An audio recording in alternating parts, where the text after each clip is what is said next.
So you might have seen jumpers all over the world do the infamous crosses, bringing some side swings and your fun is endless. Maybe throw them into some double unders, or spice it up with a triple.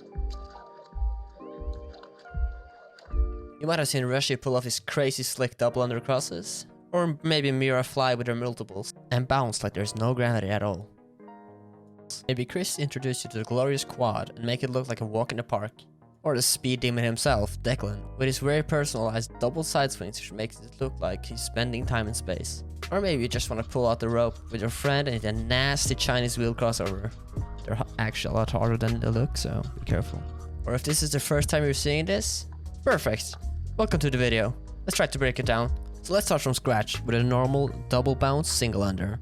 The key to do this move is to understand that your handle movement affects the rope's turning speed and the curvature of the rope as it's passing either your head or into your legs. So in this case, point the handles upwards as the rope is over you. This will slow it down tremendously, which makes it easier to throw the cross. Awesome, you slow the rope down.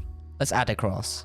For now, only focus on crossing your arms all the way down to where your hands touch the opposite hip. This is the position you want to end in when crossing. If you start to feel confident, try to catch with your toes. This will force better technique, so just keep doing that until you can catch it with both legs. It's common to add speed and think that this will make the moves easier. I can assure you, it won't. Focus on pointing the handles up and crossing controlled down to the hips. Alright, I get it. The speed has to be there, don't worry. I used to do the exact same thing. So let's change the approach. From now on, we're gonna side swing into the cross. Or choose your side and let's get going. The way to make this trick feel and look effortless is to kind of glue the opposite hand to the opposite hip. So left on right, right on left. This will make the rope have a smooth curve and make the transition into the cross a lot easier. Alright, so you remember I said speed won't help? Welcome to jump rope, where most swings don't count for everything. We're gonna add some speed into the side swing and keep the focus on keeping the hand glued to the hip while simultaneously bringing the other arm to the other hip. Just remember, this is the position you want to end in. So if you find yourself not being able to get through the rope when crossing, it's either because you're not crossing enough, or you might be pulling your arms up as you jump. One thing you could do is kind of step through the rope, so you go in one foot and just step forwards. This will make it a lot easier to get used to the move and make you relax a bit more. It also changes up the mindset, so it might break through some mental barriers. So you got your first cross down, maybe in consecutive crosses. But you want more variations. I'm gonna take you back to where we started, slowing the rope down. This is going to be the key to understanding when you can cross again, even when you are crossed. So keep the handles high and let's get into it. It's a simple move, but it's very hard to explain. So you know the moment when you crossed earlier? This is the same moment where you want to finish the opening and start the new cross. So focus on opening up, regaining the control of the rope, and starting the new cross. This trick usually takes a while until it clicks, so don't worry about not getting it the first few hours. Yeah, I did say hours. This move requires you to know how to do a normal double under and a normal cross. You can of course try it without knowing the others, but I'm not gonna be responsible for the slaps. So you have to do a high, slow double under. Once you feel the rope passing under you, get ready to bring your hands over to the opposite hips.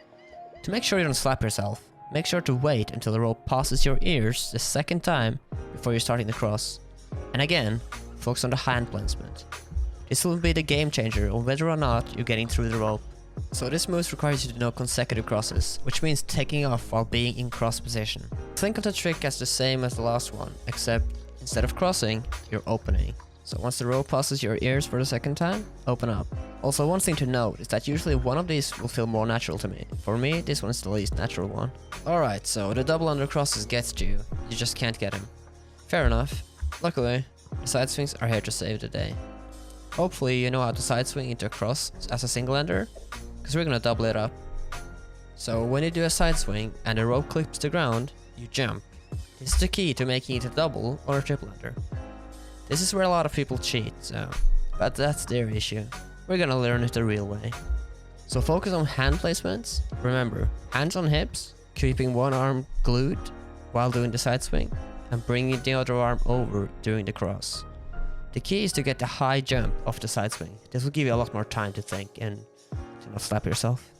So doubles ain't working out. What to do next? Rushie has a saying, footwork is king. This is very true, so let's bring in some footwork.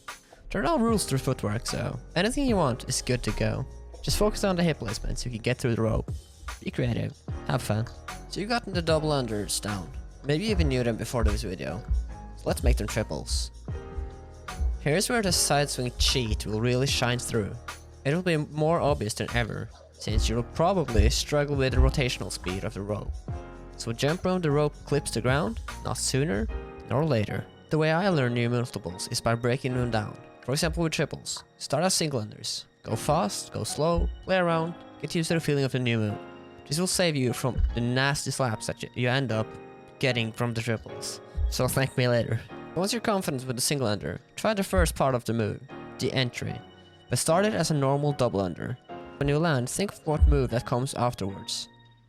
Bounce as high as you can, and gradually go further and further into the double until the rope literally goes under you and you've basically done a triple. To make things easier in the long run, never do a side swing immediately out of the trick. This will cause a bad habit of something called swinging out of a move, which means that instead of jumping through the rope again, you save yourself with a side swing. This is also a way of cheating. Well, you're honestly just fooling yourself and making bad habits that are incredibly hard to get rid of.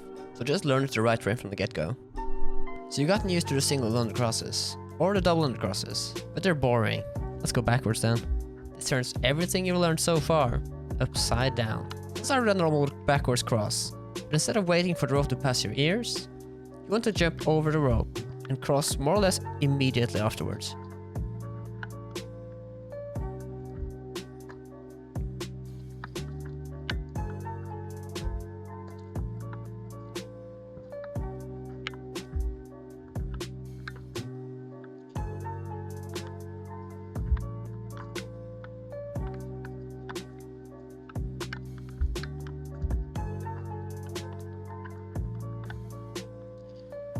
Side swinging into this may make it easier for you, but that really depends on the person. But for doubles, swinging into it makes it a lot easier, so try that.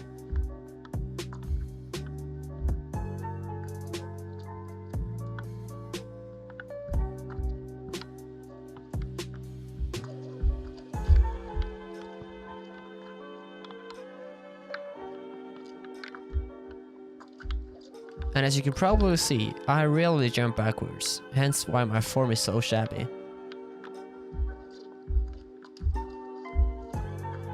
So I showed this video in the intro of Chris doing some triples. This is built up from the foundation of either being crossed or being open. I'll explain it a bit better. So let's say you have two options, either you're open or you're crossed. It doesn't really matter if you have any legs or any other body part in between the cross or the open. It's still a cross or an open. So if you bring up a leg, it will be called a toad, but it's still just a cross with a leg in between. Like if you bring up a leg into an open, it becomes a Kruger, but it's still an open with a leg.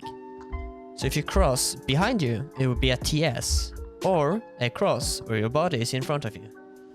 So this is kind of why you've been watching 9 minutes of me waffling about of how important crosses really are. Like, it's the basics that matter. Thank you for watching. Let me know what to break down next. And last but not least, stay safe and have fun.